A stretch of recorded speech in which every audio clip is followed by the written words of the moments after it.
할렐루야. 오늘도 금요 새벽 기도에 나오신 여러분들을 주님의 이름으로 환영합니다. 우리 찬송가 369장 찬송함으로 다 같이 나아가겠습니다. 죄짐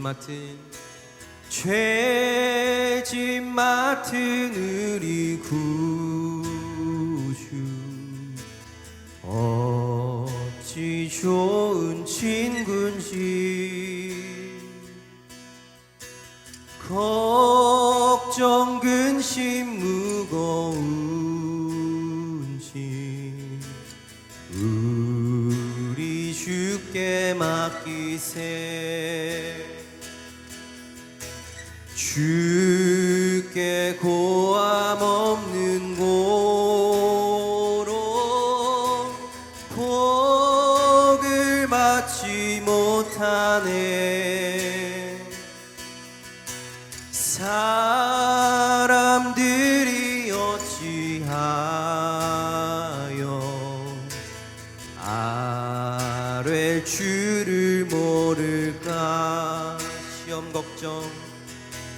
시험 걱정 모든 괴로 없는 사람 누군가. 부질없이 낙심 말고 기도 드려 아뢰세.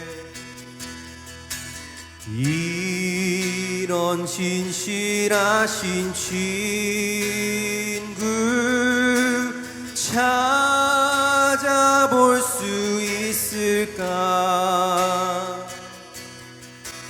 우리 약함 아시오니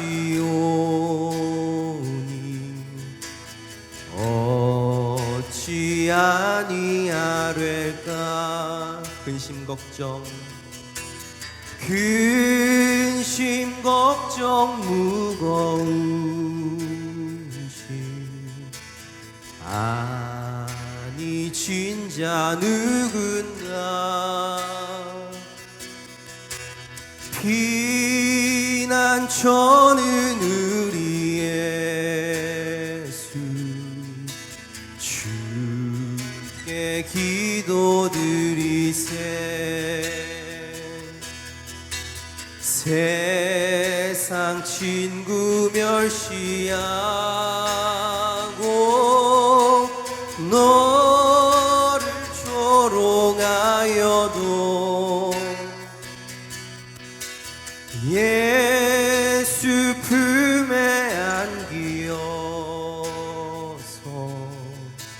참된 위로 받겠네. 아멘.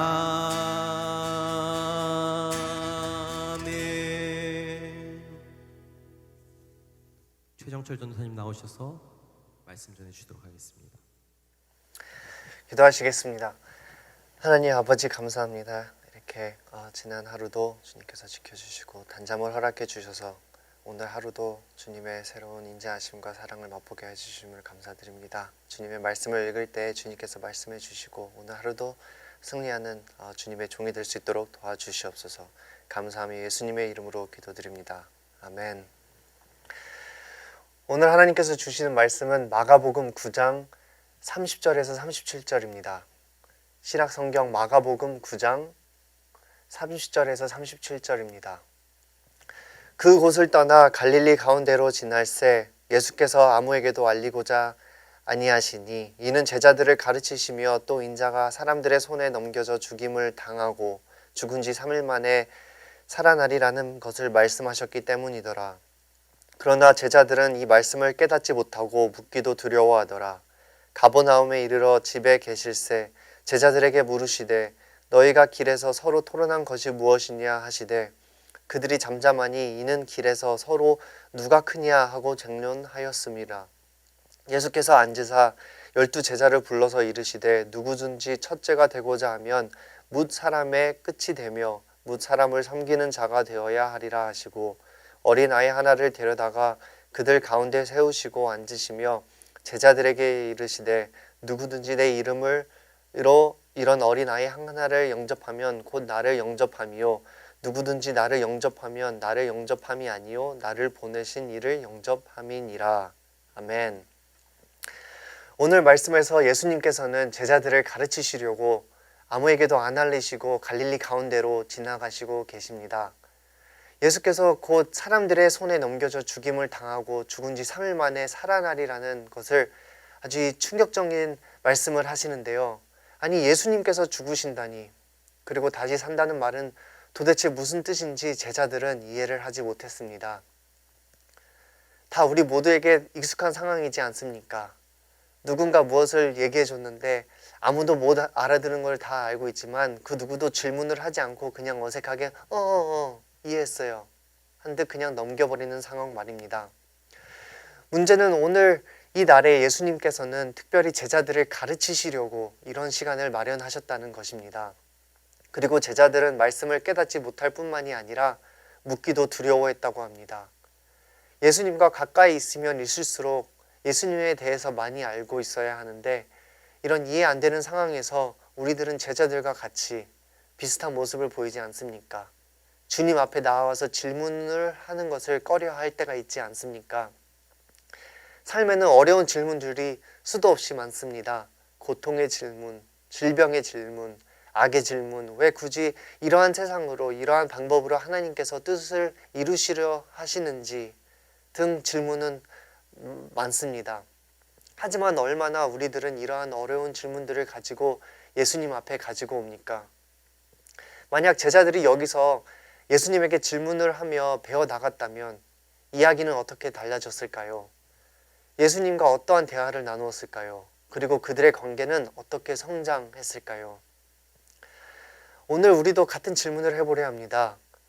우리 또한 삶의 질문들을 가지고 예수님께 여쭤보면 우리의 삶의 이야기는 어떻게 달라질까요?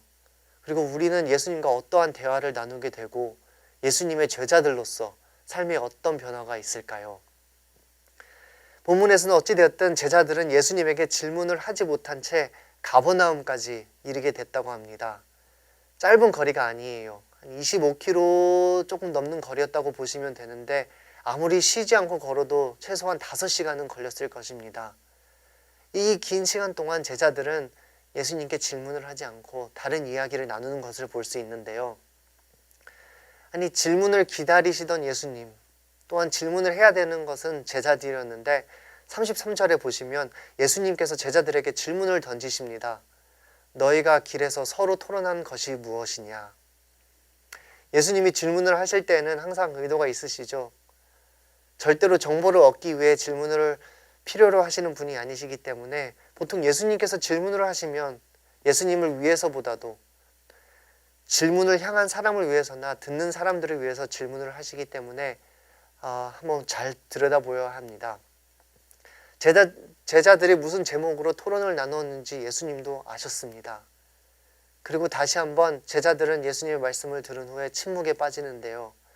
예수님의 제자들은 물어야 할 진정한 질문을 묻기 두려워서 서로한테 누가 더 큰지 논쟁 중이었던 것이었습니다. 예수님께 삶의 어려운 질문들을 하는 것을 꺼려하면 우리 또한 서로 누가 옳고 나은지 이 외에 다른 쓸데없는 대화들을 나누게 되는 것입니다. 이에 예수님께서는 그들의 답을 들으시지도 못하셨지만 다들 앉히시고 말씀하십니다. 누구든지 첫째가 되고자 하면 무사람의 끝이 되며 무사람을 섬기는 자가 되어야 하리라. 이 말씀은 수도 없이 들었지 않습니까? 하지만 저도 비롯해서 삶의 대부분은 그렇게 살고 있지 못했던 것을 인정해야만 합니다. 그리고 우리가 살고 있는 이 사회에서는 절대 그렇게 가르치지도 않고요. 주일의 말씀을 듣지만 그리고 주일의 말씀을 받고 감동을 얻고 결단을 내리지만 문제는 월요일이 온다는 거예요. 왜냐하면 월요일부터는 1등을 해야 하고 남을 이겨야 하고 성공해야 하고 남을 눌려야지만 올라갈 수 있는 사회입니다. 힘과 능력, 부와 명예, 우리가 생각하는 위대함은 아마 제자들의 대화랑 많이 비슷했을 것입니다. 제자들의 토론은 길가에서 나누었지만 예수님께서는 갑자기 조용하고 사적인 공간에서 다시 질문하십니다. 제자들에게 다시 한번 생각해 볼 수 있는 자리로 초대하시는 것입니다. 우리들의 위대함의 토론은 밖에서 삶의 몸부림 가운데 남들과 있는 중에 있겠지만 예수님께서는 오늘 아침에 우리들에게 조용히 위대함에 대해 다시 한번 묵상해 볼 자리로 초대해 주십니다. 따라서 예수님께서 말씀하시고자 하시는 것은 크게 되지 말라는 것이 아닙니다. 또한 위대할 수 없다는 것도 아니시고 우리가 생각하는 그 위대함, 삶의 크기에 대해 다시 이해할 필요가 있다는 것입니다. 그렇다면 삶의 크기, 위대하다는 것은 무슨 뜻이고 여러분과 제가 오늘 이 세상에서 위대하려면 그 모습은 과연 어떤 것일까요? 예수님께서는 어린 아이를 데려다가 가운데 세우시고 앉으시고 누구든지 이 아이를 영접하면 예수님을 영접하는 것이고 또한 예수님을 영접하는 것이 아니라 예수님을 영접하면 그를 보내신 이를 영접하는 것이라고 하시면서 오늘 말씀은 마무리를 짓습니다. 여기서 짚어야 할 것이 하나 있습니다. 왜냐하면 오늘날의 어린이들이 갖고 있는 그 뜻은 그 시대와 많이 다르기 때문입니다. 오늘날의 어린이들은 복을 많이 받았습니다. 권리가 너무 많아서 어떤 집에서는 부모가 훈계를 하면 고소할 수 있을 정도로 무서운 권리가 주어졌습니다. 또한 어른들의 스케줄에 맞추어서 아이들의 삶이 돌아가는 것이 아니라 아이들의 스케줄에 부모들의 삶이 돌아가는 것을 볼 수 있는데요. 학교부터 레슨, 스포츠 연습, 행사, 사줘야 하는 것들, 핸드폰, 그리고 또한 라이드, 끝도 없는 라이드. 이것만 하면 부모들의 하루가 다 지나가시지 않습니까? 그렇다면 벌써 이렇게 어린이들을 모시고 영접하며 살고 계신 여러분, 정말로 위대하고 삶의 크기가 대단하신 것이 아닙니까? 어떻게 보면 맞습니다. 정말 위대하십니다.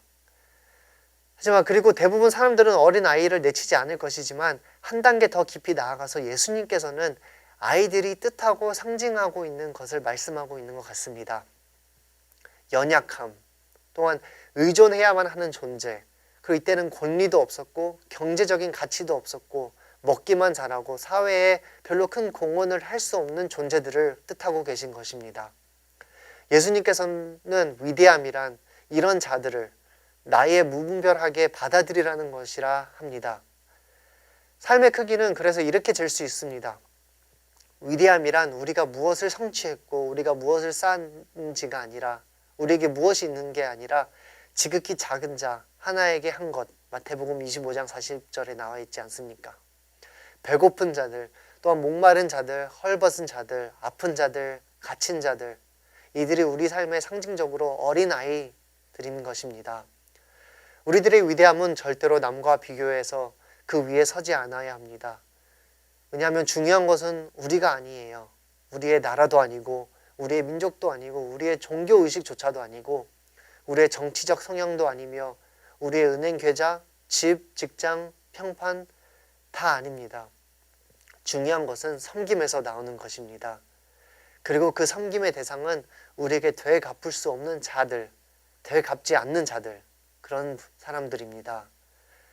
우리를 사랑하지 않는 사람들을 사랑하라 하셨고 우리에게 잘하지 못하는 자들에게 선을 베풀라 하셨고 돌려받는 것을 바라지 않고 빌려주라 하셨으며 우리를 도로 초대 못할 자들을 식사 초대를 하시라고 하셨던 예수님의 말씀이 위대함을 가리키신 것입니다. 위대함은 이렇게 우리에게 용서를 구하지도 않고 태도도 하나도 안 바뀐 그들을 용서하는 것이고 독을 품기를 거절하고 주변 이웃들의 아픔과 그들의 필요를 느끼고 같이 나누는 자가 위대한 것입니다. 우리와 나눌 것이 없는 자들과 나눌 때 우리들은 위대한 삶의 크기를 맛보고 있는 것입니다. 더 이상 나의 삶의 울타리가 아니라 그 이상으로 그 밖으로 나아가고 있기 때문입니다. 따라서 예수님의 죽음과 부활, 그게 위대한 것이지 않습니까? 따라서 이것에 대해 질문을 계속 던져야 합니다. 두려워하지 말고 무언가가 많아야 남들에게 나누어줄 수 있다고 생각하고 그게 위대한 것이 아니라 예수님처럼 아무것도 없었던 것 같았던 예수님. 하지만 그분은 가장 값진, 이 세상에서 가장 값진 그분의 삶을, 그분의 생명을 우리에게 주셨습니다. 여러분, 부활절은 지난주였지만 또다시 며칠이면 월요일은 다가오고 있습니다. 그리고 이 월요일은 우리가 이 세상에서 나아갈 때 매일 월요일이지 않습니까? 세상이 우리들의 삶의 크기를 재는 것이 아니라, 세상이 우리들의 위대함의 기준이 되는 것이 아니라 예수님의 제자들로서 그분의 말씀으로 삶의 크기를 재시는 여러분이 되기를 주님의 이름으로 축원합니다. 주님 가르쳐 주신 기도로 새벽 기도를 마치겠습니다. 하늘에 계신 우리 아버지여, 이름이 거룩히 여김을 받으시오며 나라가 임하시오며 뜻이 하늘에서 이루어진 것 같이 땅에서도 이루어지이다. 오늘 우리에게 일용할 양식을 주시옵고 우리가 우리에게 죄 지은 자를 사하여 준 것 같이 우리 죄를 사하여 주시옵고 우리를 시험에 들게 하지 마시옵고 다만 악에서 구하시옵소서. 나라와 권세와 영광이 아버지께 영원히 있사옵나이다. 아멘.